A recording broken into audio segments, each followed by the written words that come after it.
कुठे सांगायचे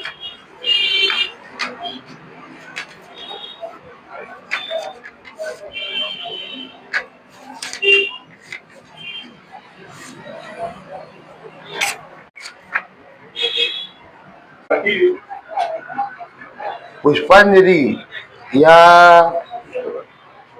पूर्ण भाव आणि जे आत्मा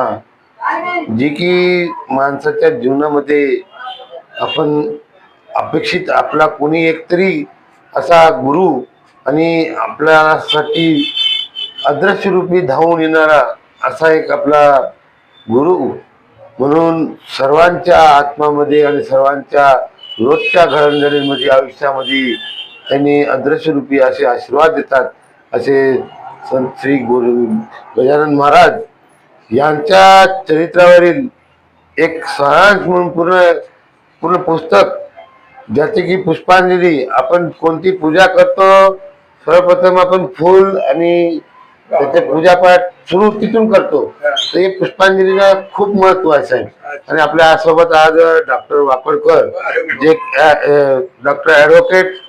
वाकडकर साहेब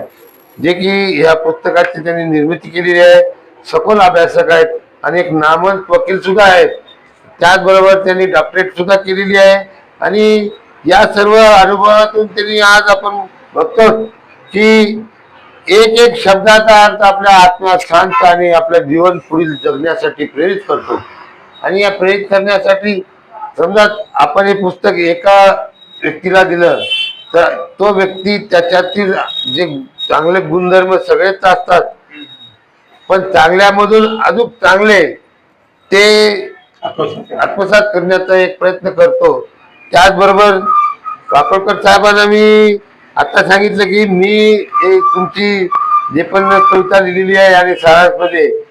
ते मी वाचून दाखवणार आहे पण मी म्हटलं ज्यांनी लिहिलेलं आहे त्यांच्या आवाजात किती मधुर होईल हे आणि त्यांनी जे विश्वामध्ये यांनी प्रसिद्ध दिले मी इच्छितो ते ह्या पूर्ण पुष्पांजली या सारांशाचं पुऱ्या जगभर आणि देशभर प्रसारित व्हावं मी साहेबांना विनंती करतो त्याचे 2 ओळी त्यांनी गाऊन दाखवले माझ्या या पुष्पांजली पुस्तकातील एक कविता त्याचं हेडिंग आहे मी करीत असे